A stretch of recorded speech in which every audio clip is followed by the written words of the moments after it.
Assalamualaikum warahmatullahi wabarakatuh. Alhamdulillahirabbil alamin. Asyhadu an la ilaha illallah wa asyhadu anna Muhammadar Rasulullah. Allahumma shalli ala Muhammad wa ala ali Muhammad.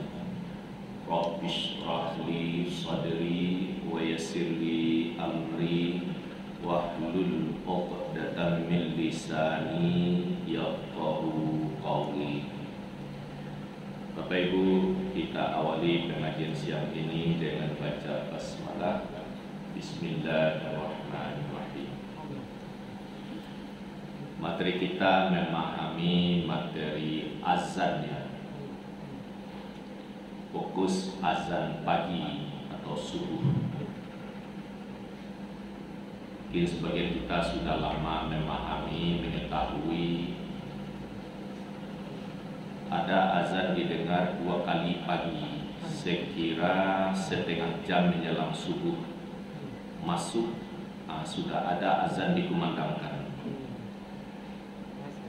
Ini sebenarnya tidak asing bagi Bapak Ibu yang langsung rasakan mendengar tatkala umrah atau haji bahwa di Mekah dan Madinah pagi itu azan 2 kali,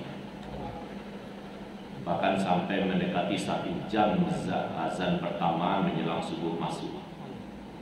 Tapi kalau untuk kita di Padang ya kira setengah jam menjelang subuh masuk dikumandangkan azan pertama.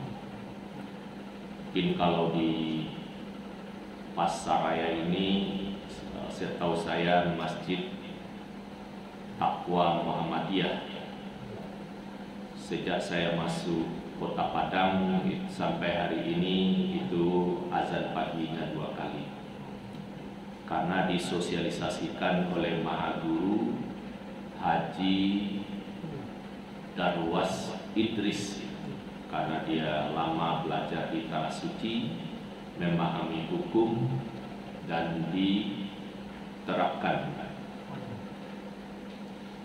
Untuk di Kota Padang juga sudah diketahui beberapa masjid, umumnya Masjid Muhammadiyah. Ada juga masjid yang tidak berlabel Muhammadiyah sudah mengumandangkan azan pagi itu 2 kali. Misalnya di Jati 5 itu Masjid Baitur Rahman di belakang BI. Ada di Stepan misalnya Masjid Al-Qadar Jalan Teknologi, dan banyak lagi sebenarnya yang lain. Nah, bagaimana tentang azan 2 kali di pagi hari? Hadis Nabi Sallallahu Alaihi Wasallam, wa kuntu aqulu fi azanil fajril awwali hayya 'alal falah as-salatu khairum minan naum, as-salatu khairum minan naum, Allahu akbar, Allahu akbar, la ilaha illallah. Dari Abu Mahzurah berkata, aku berazan untuk Rasulullah Sallallahu Alaihi Wasallam, dan dalam azan fajar, fajar itu maksudnya azan subuh, azan fajar pertama mengucapkan hayya 'alal falah, lanjut as-salatu khairum minan naum, as-salatu khairum minan naum, Allahu akbar, Allahu akbar, la ilaha illallah. Lalu keterangan yang diulas oleh pakar hadis Agung Danata, dia melakukan penelitian hadis itu sudah diakui secara mendalam. Bacaan as-salatu khairum minan naum berdasarkan pada hadis Nabi dari Abu Mahzurah yang diriwayatkan oleh Abu Daud, Ahmad bin Hambal, Ibnu Hibban dan Baihaqi. Nah, jadi yang dikatakan taswib, ucapan as-salatu khairum minan naum, artinya lebih baik salat daripada tidur. Salat apa? Azan ini dikumandangkan sebelum waktu subuh masuk. Jadi dimaknai as-salatu khairum minan naum itu lebih baik salat daripada tidur. Bagi yang masih tidur belum tahajud, ayo bangun, segeralah bertahajud. Bagi yang belum, lebih utama bertahajud, sebab kalau waktu subuh telah masuk, tidak ada lagi kesempatan bertahajud. Ini dilakukan juga oleh Bilal, sehingga Bilal memang mempopulerkan azan pagi itu, dia mengumandangkan sebelum waktu subuh masuk. Itu dipuji oleh Nabi sehingga menjadi amalan buat seterusnya. Dalam kaitan berpuasa, jangan kamu terkecoh. Kalau dilihat terjemahan Asbi As-Siddiqi, jangan kamu terkecoh azannya Bilal untuk bersahur. Artinya silakan makan minum kalau azan yang dikumandangkan oleh Bilal, karena dia azan masih malam, waktu subuh belum masuk. Tapi kalau azan sudah dikumandangkan oleh Abdullah ibnu Ummi Maktum, laki-laki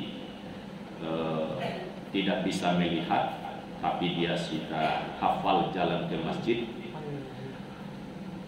Setelah fajar terbit, malah dia yang mengumandangkan azan. Nah, tidak lagi pakai as-salatu khairum minan naum, azan kedua. Apabila didengar azan Ibnu Ummi Maktum itu, tidak boleh lagi bersahur. Maksudnya makan minum ya sudah stop, karena waktu subuh telah masuk.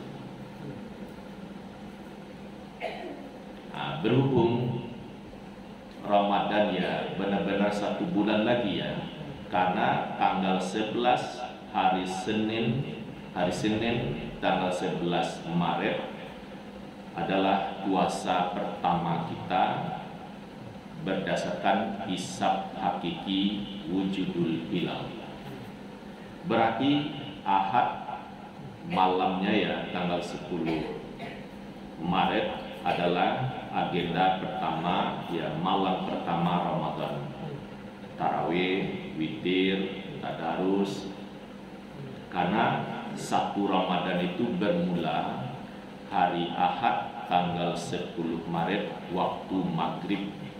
Karena begitu matahari terbenam, Sya'ban berakhir, masuk Ramadan.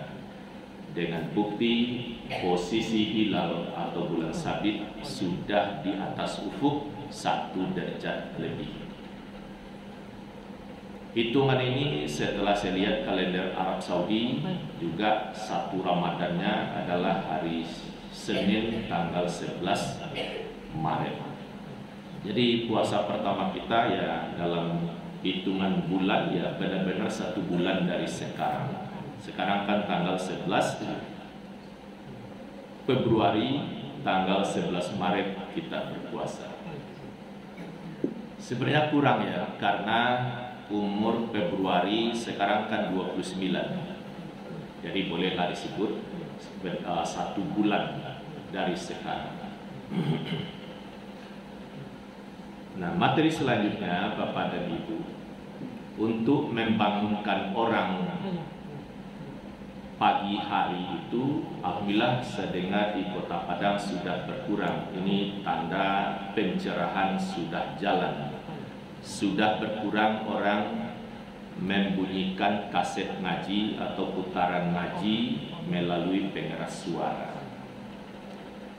Kalau dulu memang kaset ngaji itu benar yang diputar lalu perbanyak atau dijelaskan dengan pengeras suara masjid. Cara ini sebenarnya tidak pas.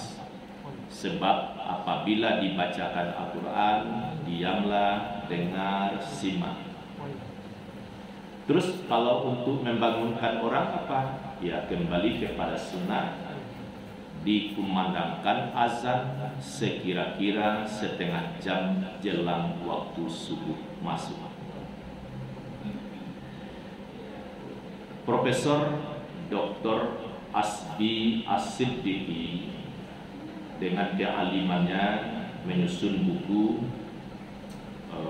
koleksi hadis-hadis hukum pada jilid 2 itu membahas masalah azan panjang lebar. Sesungguhnya Imam Syafi'i sangat mencintai pagi itu azan 2 kali. Artinya ya kalau penduduk Indonesia mengaku bermazhab Syafi'i, mestinya seluruh masjid di Indonesia pagi itu azan 2 kali. Apa faedahnya azan 2 kali di pagi hari itu? Setengah jam jelang subuh masuk, azan dikumandangkan. Bagi yang belum bangun, benar-benar terbangunkan. Ada yang mau mandi wajib mungkin dalam berhadas besar. Ada yang mau bertahajud tapi masih tidur juga, masih ada waktu sedikit. Bagi yang hendak berpuasa, ada waktu untuk bersahur. Begitu azan dikumandangkan, sudah itu suasana tenang. Mana yang tahajud, dia tenang bertahajud. Tapi kalau kaset ngaji dihidupkan sekira setengah jam atau 20 menit lebih kurang. Misalnya Bapak bertahajud di rumah setengah 5, minantu tahajud lo di kamarnya, misal suara mik ngaji jaleh bana ke rumah. Pertanyaannya, tahajudnya khusyuk atau terganggu? Orang jujur menjawab, ya terganggu. Kalau saya juga merasa terganggu untuk bertahajud, bukan gaya terganggu. Ada pejabat terganggu dengan zikir, terganggu dengan azan, dan begitu maksudnya. Jadi motifnya kalau membangunkan orang, ya kembali kepada sunnah itu azan pagi itu 2 kali. Mungkin ini himbauan ya secara keilmuan Bapak Ibu yang menjadi pengurus masjid, mungkin ketua seksi dakwah, ini perlu dihidupkan sekiranya belum, supaya masing-masing di masjidnya pagi hari itu azan 2 kali. Jangan gentar, tidak usah dimusyawarahkan, amalkan saja. Terus sebelum diamalkan tentu disosialisasikan, kumpulkan dalil-dalilnya. Nanti bagi pengurus jamaah masyarakat yang sudah menunaikan ibadah haji dan umrah akan memberi dukungan. Oh yo, di Makkah mudana azan pagi itu 2 kali misalnya. Tandanya itu sunnah. Saya kira ini sangat penting disosialisasikan untuk mendapatkan sunnah. Kemudian bagi musala masjid yang jadwal azannya masih memakai jadwal yang lama, saya kira perlu berpikir ulang karena dikaji sudah sedemikian lama. Ikutilah waktu subuh yang diputuskan oleh Majelis Tarjih dan Tajrid pimpinan Pusat Muhammadiyah. Untuk kita Sumatera Barat, ikuti jadwal salat yang ada di kalender Muhammadiyah Sumatera Barat. Kalau tidak itu diikuti, mungkin dia duluan 8 menit. Itu sebabnya mengapa di Kota Padang azan subuhnya sama ada sampai berbeda 8 menit. Secara keilmuan saya sarankan ikuti yang kemudian 8 menit itu, bukan yang lama. Tentu saya juga tidak akan menyalahkan kalau kita ingin berjalan di atas keilmuan yang sudah dikaji oleh para guru, para ahli. Ya kita yang awam ini mengikuti kemajuan informasi tersebut. Sekira itu Bapak Ibu, semoga bermanfaat. Billahi taufiq wal hidayah. Assalamualaikum warahmatullahi wabarakatuh.